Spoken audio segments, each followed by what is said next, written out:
Mantis aliens are perhaps the most mysterious and unsettling of all extraterrestrial creatures.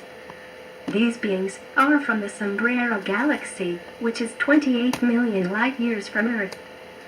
The Mantis race evolved hundreds of millions of years ago on an insectoid planet full of all kinds of insects unknown to us.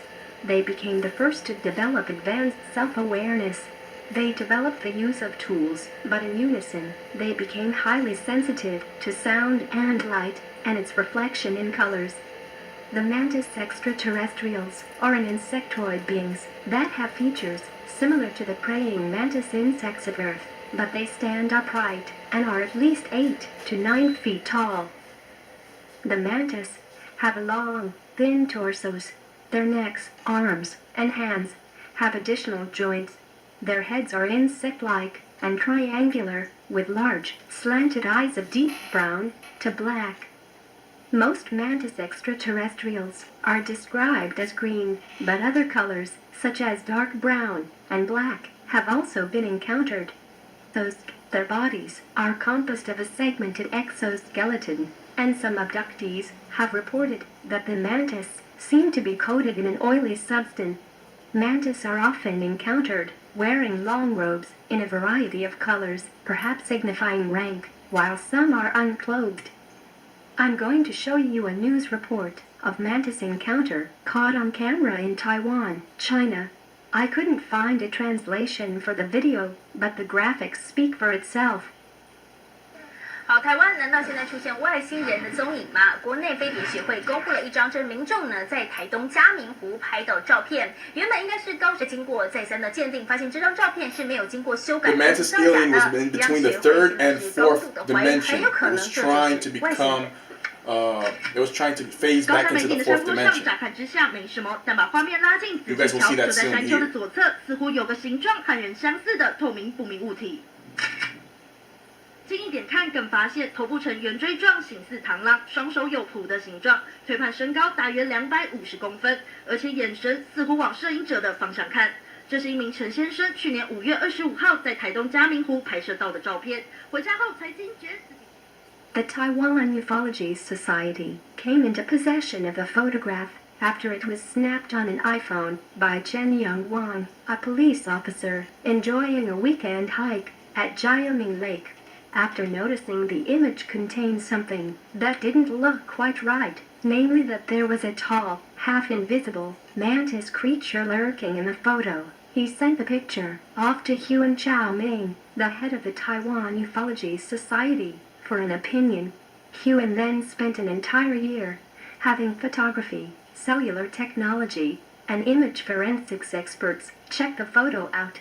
So far, no one has been able to come to a conclusive explanation for the strange creature, with guesses ranging everywhere from faulty flash memory to invaders from outer space.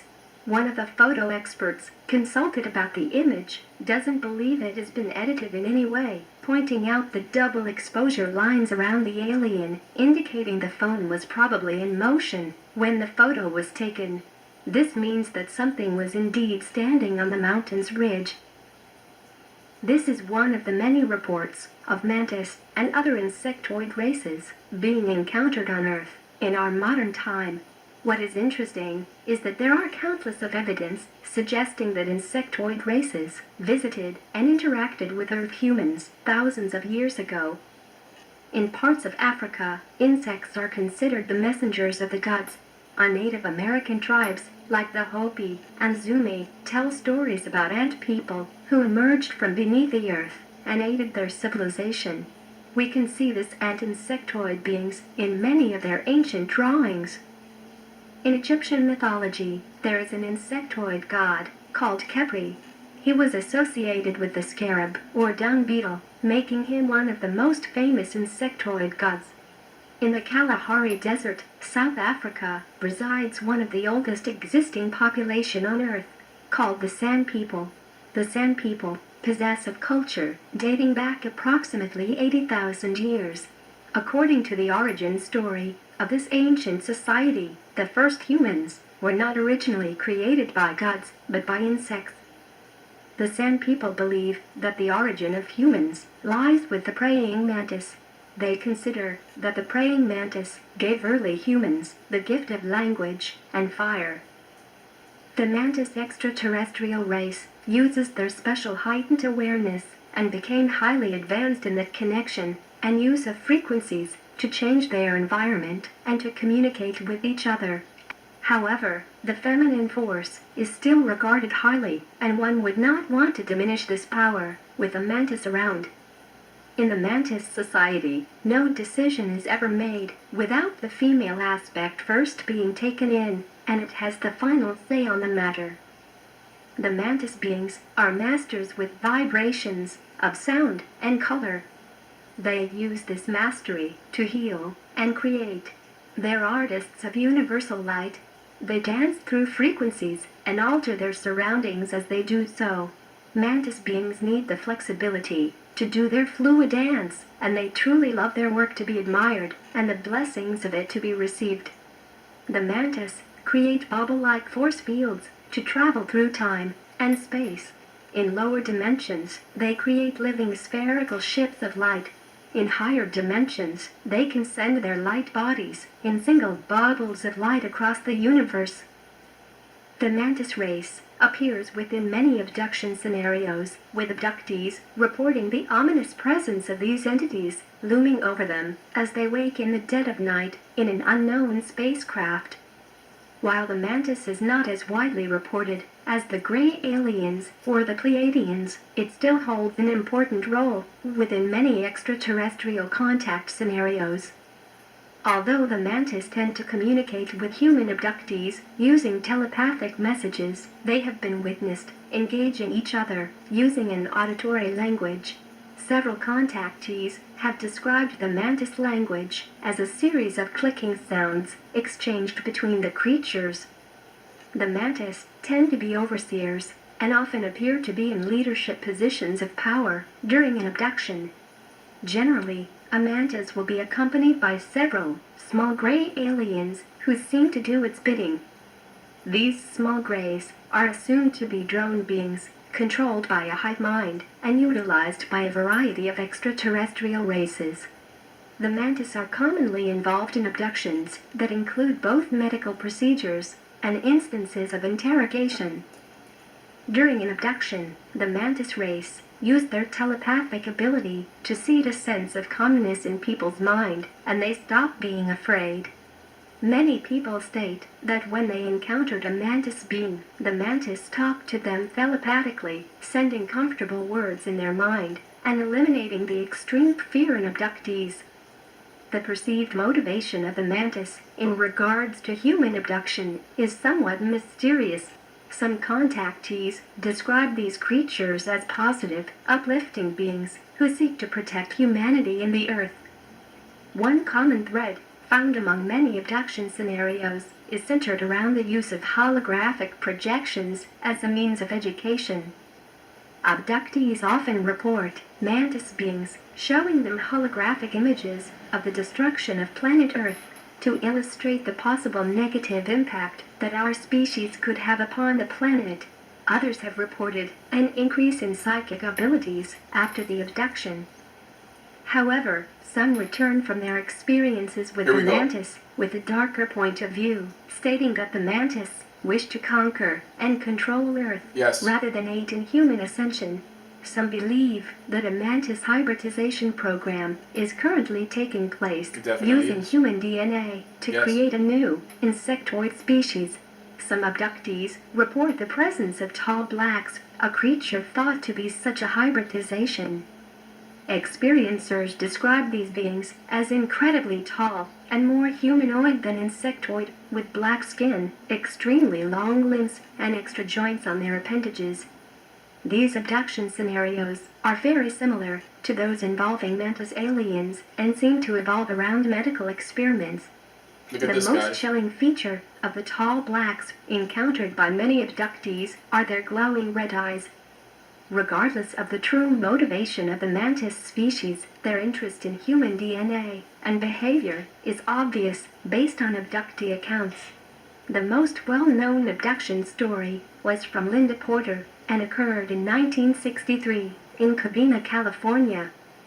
You can research this story and find all the incredible details described by Linda.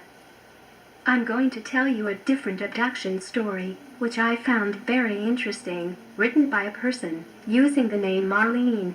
This is her story. Several years ago, I had a series of alien abduction dreams. They were psychic experiences, which means that my body was still in my bed, but my soul was abducted. There are two kinds of abductions, physical and psychic. In one of my dreams, I was abducted by insectoids. That is what I called them at the time, since I had no point of reference. I had never before heard of insect-like aliens. They are very tall, up to 4 times the height of humans, and more. The experience was so real that I was convinced it was not merely a dream, but was an actual abduction. I was taken to a different planet, where these creatures had a human slave force building things, because I saw some humans under heavy labor carrying huge stones in a kind of parade with these tall insectoids guarding them as they walked towards wherever they were going. At the time of the experience, I did not know who abducted me or where I was. I was able to somehow escape, and I hid, and I saw them with a group of about 75 or so humans. I saw about 5 or 6 insectoids with them. They had weapons in their hands. Being open here with this kind of stuff is grounds for ridicule and judgment as to my mental state, but I can assure you that all that I have written here as to what I experienced is true. I do not lie. I actually woke up on a spacecraft, more like a saucer-shaped delivery bus. It was dark, but there was light coming in from small windows encircling the craft. It was not big, perhaps about 25 to 30 feet in diameter, I guess, from what I saw from the inside of the craft. It was used to transport people. I woke up in this craft, and I was lying on the floor. When I opened my eyes, I saw about 8 to 10 others, lying unconscious on the floor next to me. It was an open area. I did not see who was driving, or any aliens, just sleeping humans. I got up and went to the window, and could see that we were flying over houses, like military-style houses, basically all looking the same way from the top. We were coming into land, because we were directly above the houses. It was daytime, and sunny, but kind of yellowish. I think the aliens learned that I was awake, and probably drugged me some more back to sleep, because when I became conscious again, it seemed that I had escaped, because I found myself alone, and hiding under a very high overpass. I was hiding next to the columns. It was then I saw the insectoids walking with their human slaves, who all had huge rocks on their backs, and they were dressed in rags, and looked terrible. I was about 30-40 yards away. I remember looking up to the sky, and saw that it was yellowish instead of blue, and realized that this was not Earth, and I had to get out of there. I did think of getting home, and then I was in my bed, and I was startled right out of sleep, because I knew that I had just been abducted, and that dream was indeed real. I did not really believe it, so as to tell it to someone, because I had never before heard of insect-like aliens, and I knew a bit about aliens. It was perhaps 3 or 4 years ago, I heard a woman on the radio speaking about these creatures, and it blew my mind. They were like praying mantis, and they are an actual alien species that interacts with us. I have seen 3 kinds of aliens, the small greys, the insectoids, and there are those who are like soldiers, dressed almost like starship troopers, like soldiers. Do not know who they are, but they are not completely human. I met these ones after being abducted, and escaped again, somewhere that was not Earth. I believe I was on the moon. Thank you for watching.